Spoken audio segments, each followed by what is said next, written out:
Perfeito. Bom, mais uma vez, bom dia, pessoal. A gente vai focar agora no desenvolvimento de alguns problemas relacionados com torque e momento angular, que na verdade foi a última coisa que a gente estudou ao longo dessa disciplina.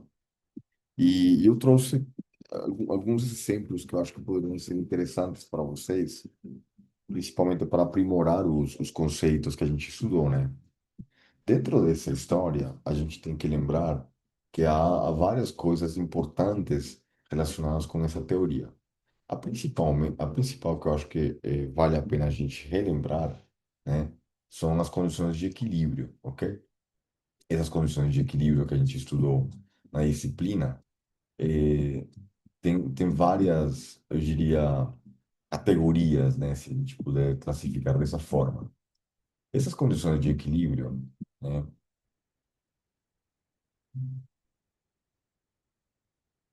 condições, This is your brain when you're struggling to focus. And condições de this is your equilíbrio. brain when you're in the zone. But getting in the zone and Para mim, staying there, tem, that feels more like luck than something you can control. So podem this is ser why we hit divididas e brain effort. It's like a classificadas, do not disturb setting for your mind. And it gets you focused in just 5 minutes. talvez em duas categorias principais que a gente viu, né, nessa disciplina. Talvez a primeira que é bom a gente relembrar, né, são as translacionais, ok?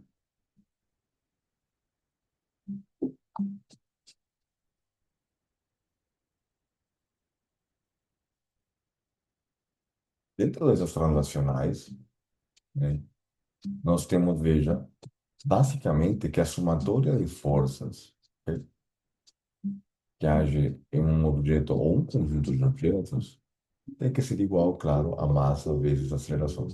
Essa é a ideia, tá bom? E veja, pessoal, que essa aqui é uma equação vetorial, ou seja, a gente sempre tem que considerar o que está acontecendo no eixo x e também o que está acontecendo no eixo y. Isso é super importante. Da mesma forma, agora, recentemente, nós adicionamos essas condições de equilíbrio uma outra categoria que a gente chama de rotacionais, ok? Condições, claro, rotacionais.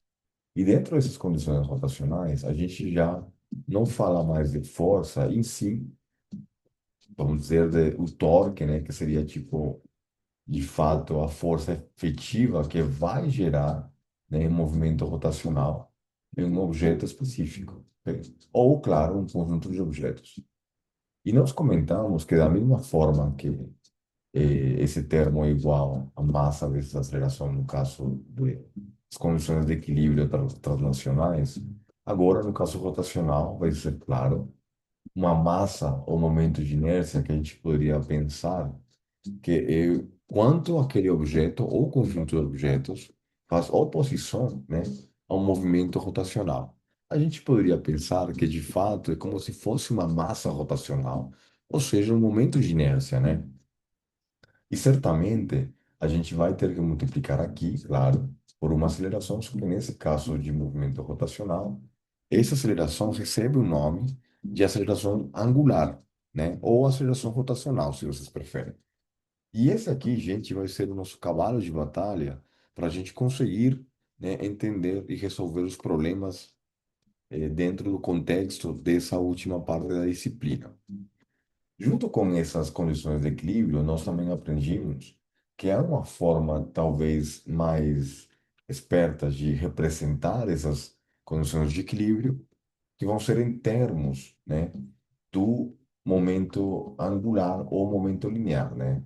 Por exemplo, no primeiro caso, essas condições translacionais, elas poderiam agora ser, né, relacionadas com o conceito de momento linear. Ou seja, né, que a única forma que a gente consegue mudar a forma como o objeto está se movimentando, né, ou a quantidade de movimento de forma análoga, claro, é aplicar uma força, onde, claro, nós definimos esse momento linear ou quantidade de movimento como produto da massa vezes da velocidade. Ok? Perfeito. Da mesma forma, e de fato muito analogamente com o que a gente vê no caso translacional, quando consideramos o movimento rotacional, né, nós temos agora que essa somatória de torques também poderia ser relacionada com um momento, né, uma quantidade de movimento. Só que essa quantidade de movimento, né, vai ser a quantidade de movimento angular, que a gente vai simbolizar pela letra L. Tá bom? E como nós falamos já, esse, essa quantidade de movimento angular, ela na verdade vai ser análoga à quantidade de movimento linear. Em outras palavras, é simplesmente pegar aquela massa rotacional ou momento de inércia, né, e multiplicar pela velocidade angular W, ok? Da mesma forma como a gente fez. Para finalizar essa curto resumo, né, a gente tem que lembrar, pessoal, que há uma relação entre as coordenadas rotacionais, ok, e as coordenadas lineares ou tangenciais. Essas relações são bem estabelecidas e eu gostaria que vocês lembrem que são essencialmente, né, duas, né? E a gente vai, de alguma forma, colocar da seguinte forma, veja, que o torque, né, de forma geral, a gente representa como produto vetorial do raio ou da posição vezes, claro, a força que está sendo aplicada. Na prática, a gente vai usar unicamente essa equação dessa maneira aqui, veja. A distância vezes a força vezes o seno do ângulo, que forma, claro, essa posição, né? E a força que está sendo aplicada naquele objeto. Analogamente, a gente também conseguiu mostrar, né, que de forma geral, nós conseguimos escrever esse momento, né, angular como produto do raio vezes o momento linear. Em outras palavras, analogamente, é exatamente a mesma coisa, né? A posição vezes o momento linear vezes o seno do ângulo que forma, claro, essa velocidade tangencial, ou momento, ou quantidade de movimento tangencial, vezes o raio. Quando esse ângulo é 90 graus, que em geral vai ser o caso que a gente vai considerar aqui, nós conseguimos traduzir e resumir esse conjunto de equações de uma forma muito mais simples, né? Que é falar, veja, que o torque, ok, é simplesmente a distância, né, na qual é aplicada a força, vezes aquela força que está sendo aplicada, né? E analogamente, o momento angular não é outra coisa, claro, que o raio vezes, né, o momento linear. Que a gente pode mostrar, como já foi feito na aula, que é totalmente análogo a pegar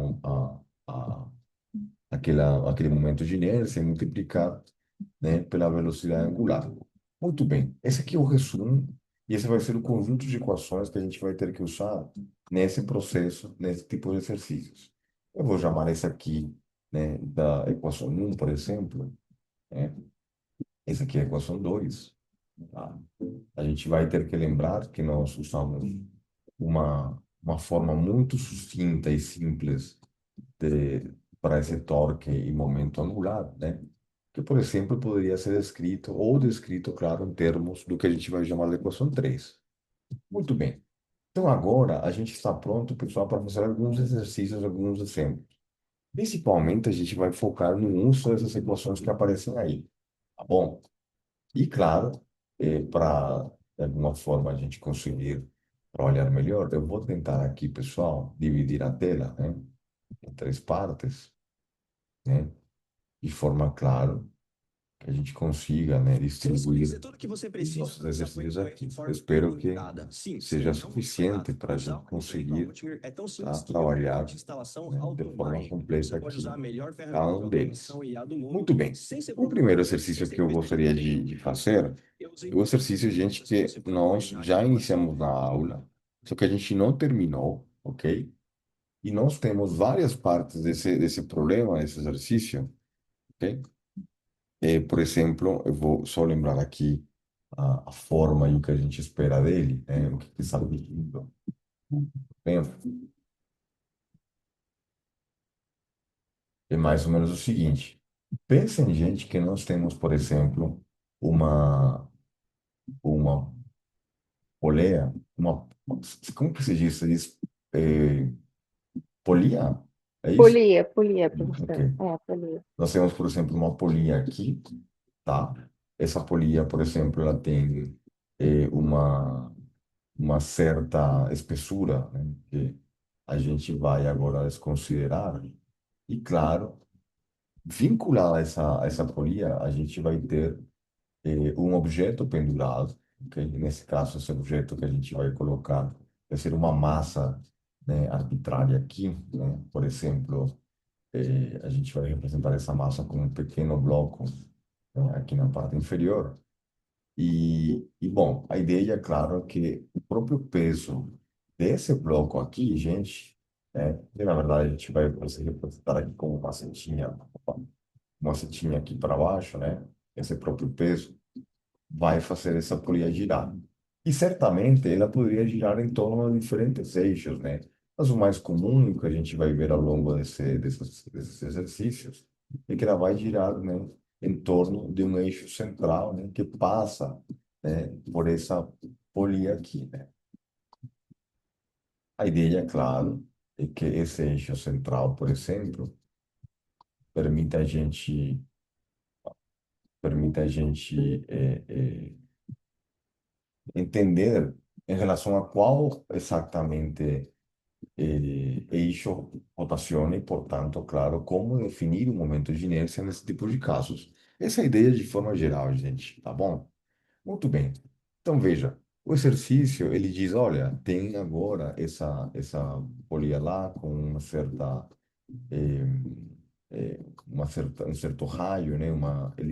A gente vai supor que não tem massa, e tem aquele objeto pendurado, ok? Então, de forma geral, esse exercício está pedindo para a gente encontrar a tensão que tem nessa corda aqui, tá bom? Que a gente poderia pensar que é o item A, né? Dentro do item B, ela está pedindo para encontrar a aceleração tangencial ou linear do objeto, tá? E, finalmente, ela pede para encontrar a aceleração angular, por exemplo. Bom, esses são os três itens que está pedindo o exercício para a gente encontrar.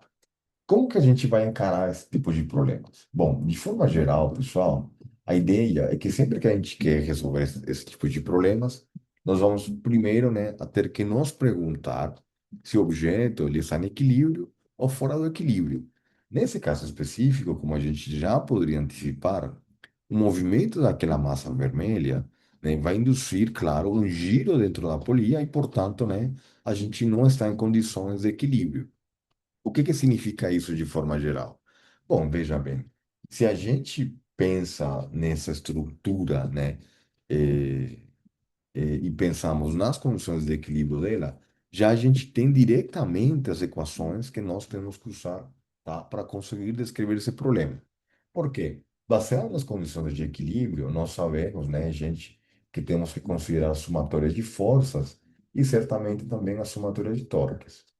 Nesse caso aqui, a gente vai focar na somatória de forças no eixo Y, porque certamente, né, no caso, por exemplo, do objeto vermelho, nós temos unicamente força no eixo Y. E quais seriam essas forças que a gente tem que considerar nesse caso? Veja bem, a gente vai ter, por exemplo, uma força para cima aqui, que vai ser a tensão na corda, né? Atenção aqui na corda, e uma força para baixo que vai ser, claro, a- o próprio peso do objeto, ok? A força na tensão vai ser, claro, positiva, enquanto que, né, a força agora que a gente vai ter que considerar para o peso certamente vai ser negativa. De forma geral, a gente pode ver que nesse caso nós teríamos, né, como resultado desses conjuntos de forças, a tensão na corda e o peso do objeto, a massa vezes a aceleração. Tá bom? Essa seria a ideia. A massa de quem? Daquele objeto vermelho. Pronto. Aí terminamos a primeira parte. A segunda parte das condições de equilíbrio agora exige a gente considerar, né, o que está acontecendo com a própria rotação daquele objeto, aquela polia, né? Então, veja, quando nós consideramos rotações, né, a gente já falou que deveríamos considerar aquele momento de inércia que, né, faz o papel de uma massa rotacional, né, vezes aquela velocidade angular. E é isso, gente, que a gente vai fazer aqui, veja, considerar esse produto, ok? Muito bem.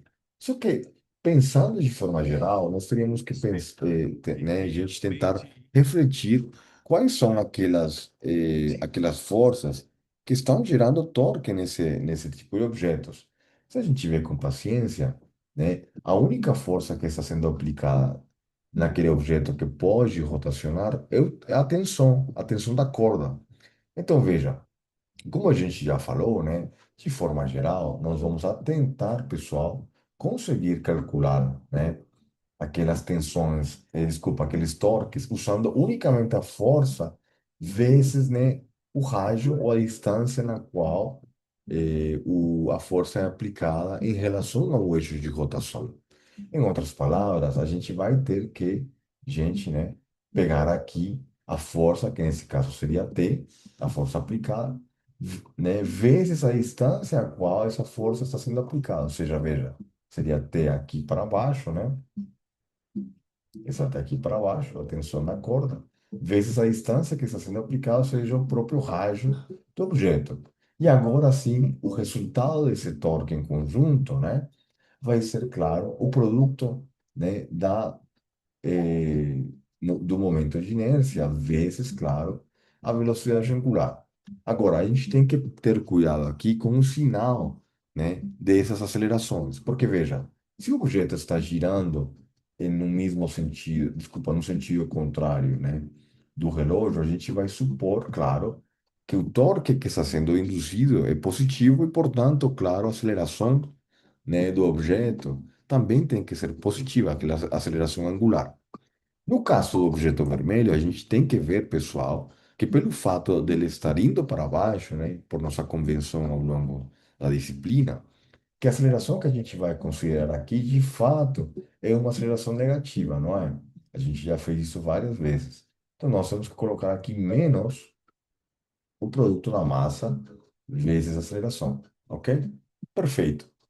Para finalizar, como a gente já comentou antes, há uma relação entre as coordenadas tangenciais, ou seja, aquela aceleração induzida tangente ao movimento, e, claro, as coordenadas rotacionais ou angulares daquele movimento. E nós mostramos, por exemplo, né, nessa disciplina, que a aceleração tangencial, ok, tem que ser simplesmente o raio vezes, claro, a aceleração angular. E pronto. Agora nós temos, veja, três equações, ok? E com essas três equações nós estamos prontos, pessoal, para conseguir encarar, né, a parte matemática desse problema, que é tentar encontrar aquelas incógnitas que está o exercício pedindo para a gente, né, conseguir entender, né, e encontrar fisicamente. Muito bom. Então, nós temos essas três equações, e como a gente tinha comentado antes, uma estratégia que poderia funcionar, e que em geral eu gosto bastante, é substituir uma equação dentro da outra, por exemplo, né? Por exemplo, a gente poderia, pessoal, pegar a equação 3 e substituir aqui dentro da equação 2, né? E, eventualmente, depois, esse resultado substituir dentro da equação 1. Dessa forma, vocês conseguem ver que a gente elimina algumas dessas incógnitas.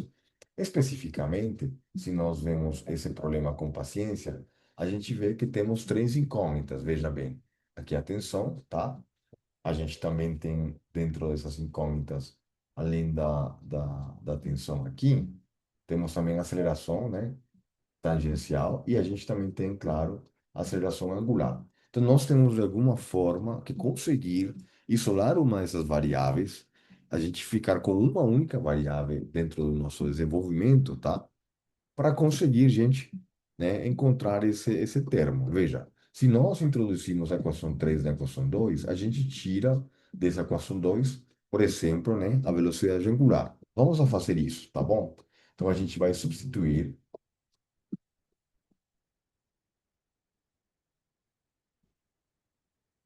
3 em 2, ok?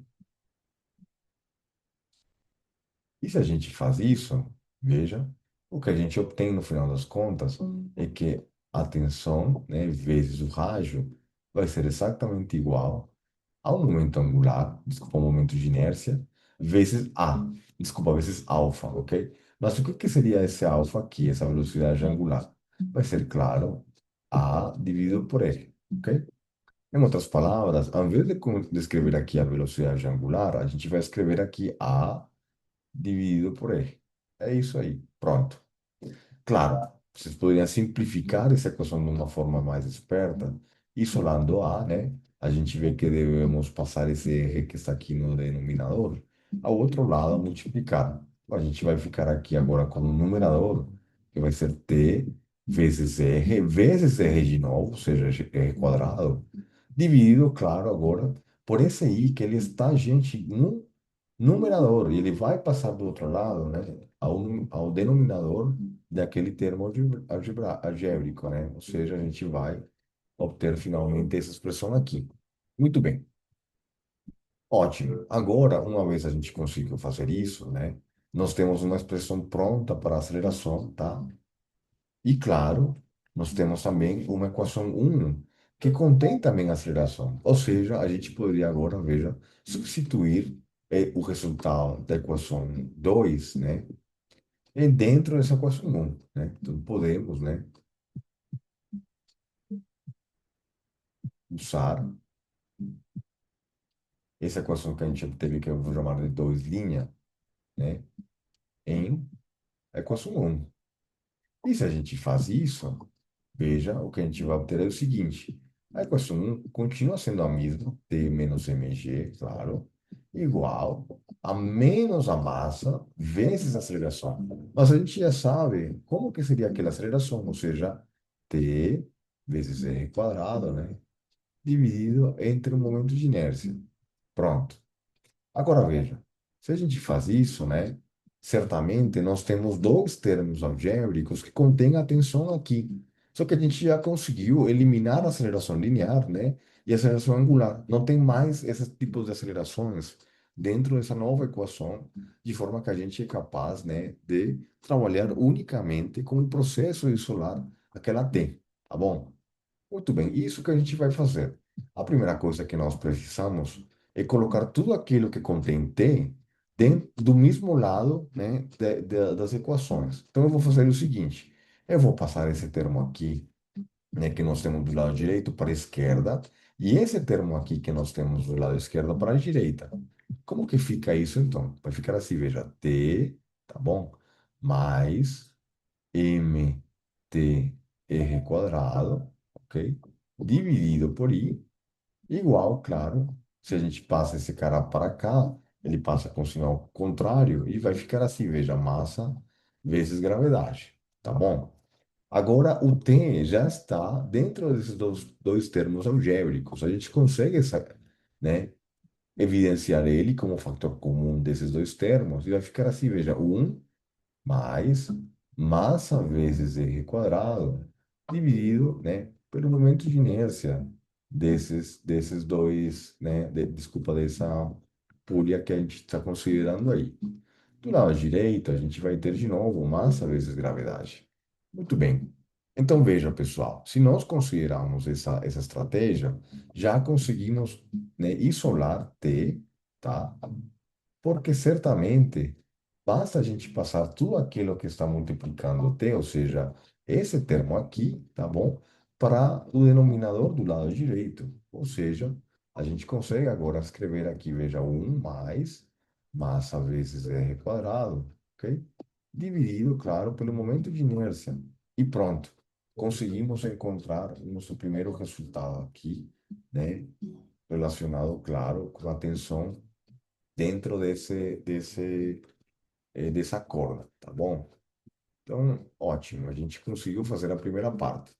Agora a gente vai focar em responder a seguinte parte, a parte B desse exercício, que é encontrar, claro, a aceleração tangencial ou aceleração linear, né, desse objeto.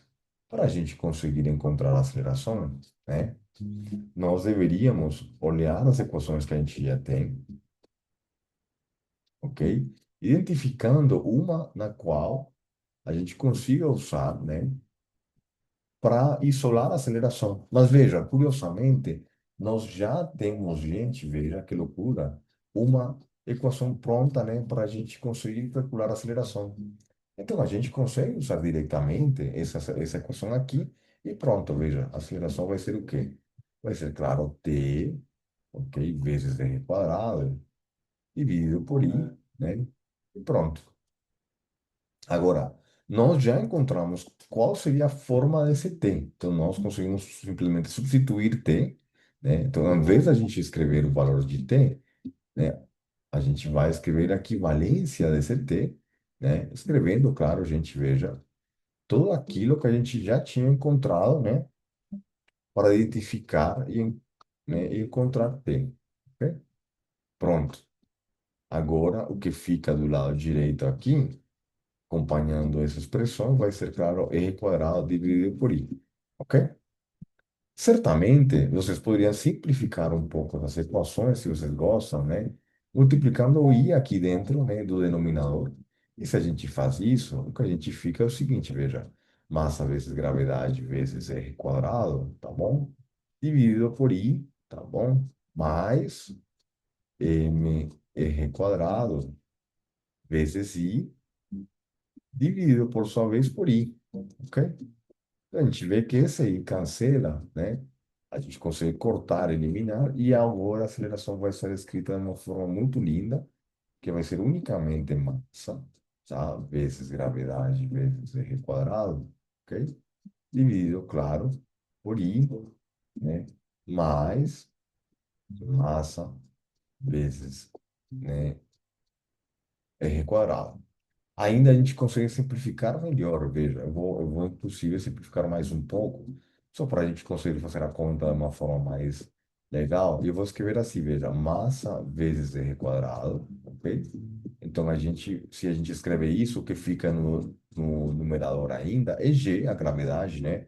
Massa, gravidade, r quadrado é a mesma coisa que massa, r quadrado vezes gravidade. Pronto. O que fica no denominador? Bom, a gente poderia escrever de várias formas. Eu vou usar esse aqui, veja, eu vou escrever aqui massa vezes r quadrado, e aqui dentro, né, desse parênteses, eu vou escrever o que deveria ficar. Se a gente tira fator comum, né, desse cara aqui, mr quadrado, ou seja, massa vezes raio quadrado, aqui a gente fica um. De forma que o produto desse cara por esse, a gente recupera esse termo aqui, massa, né, vezes r quadrado, tá bom? E para a gente conseguir recuperar esse termo, né, dentro do primeiro termo algébrico, basta a gente escrever assim, veja, I dividido, né, por massa, I dividido, né, por massa, vezes R quadrado. Agora, vocês conseguem ver que se nós pegamos, eh, e multiplicamos essa massa vezes R quadrado dentro, né, eventualmente a gente recupera a própria I, porque vamos considerar aqueles termos. Só que agora fica uma forma muito linda esse resultado, que vai ser assim, veja, gravidade dividido, claro, por I, dividido, claro, por mr quadrado, ok? Mais um, pronto. Por que que eu quis escrever dessa forma? Porque a gente pode ver que, na verdade, essa aceleração que está aparecendo dentro do sistema vai ser a própria gravidade, tá? A própria gravidade, só que dividida por um termo, né? Por um termo que diminui esse valor. O que que significa esse termo, na verdade? Esse termo vai ser, veja, uma relação entre os momentos de inércia, lembrando, gente, que o momento de inércia a gente calcula, né? Sempre a gente vai calcular esse momento de inércia, lembrando aqui, veja, que vai ser massa vezes r quadrado de forma geral, né? Então, mr quadrado que está no denominador é o momento de inércia daquele bloco em relação àquele eixo.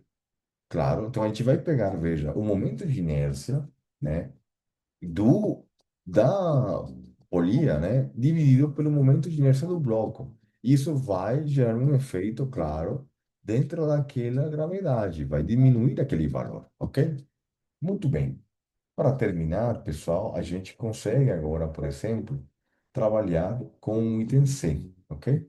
O item C, né, é muito tranquilo porque nós temos a terceira equação aqui que a gente reescreveu dessa forma para conseguir evidenciar, tá? Como seria escrita, né, essa velocidade angular. Vai ser a dividido por R, ok? Então, basta a gente, né, simplesmente substituir o resultado que a gente encontrou para A. Então, ao invés de escrever A, eu vou escrever o que a gente encontrou para esse resultado, ok? mais um, né? E tudo isso, claro, o R que aparece aqui, veja no denominador, né? Tem que continuar aí, então a gente tem que colocar esse R aqui ainda, né? E pronto. Vocês podem agora, pessoal, substituir os números e encontrar a resposta, né? Que a gente vai ter que escrever de forma numérica para esse tipo de problemas. Mas certamente a física, como a gente já comentou, né, o conteúdo físico de tentar entender os elementos básicos que nós precisamos para conseguir descrever esse fenômeno já estão aqui, veja, né? Olha, condições de equilíbrio translacional, condições de equilíbrio rotacional e a relação, claro, que existe entre as variáveis translacionais e rotacionais. O resto que aparece aqui, né, é basicamente solução de equações acopladas, né, de um sistema de equações, e vocês já sabem, de fato, fazer isso a princípio, né?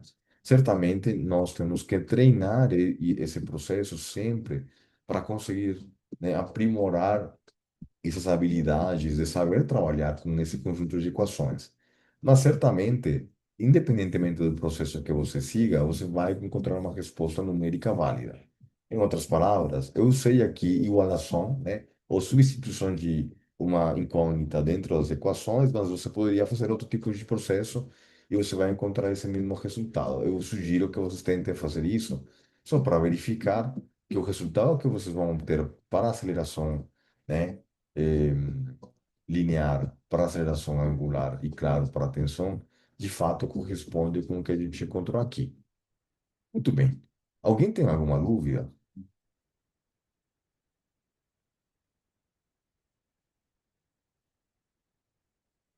Essa parte, gente, aqui que nós discutimos do lado direito da lousa é muito matemática, certamente. A gente poderia ter substituído os números diretamente dentro do resultado e pronto.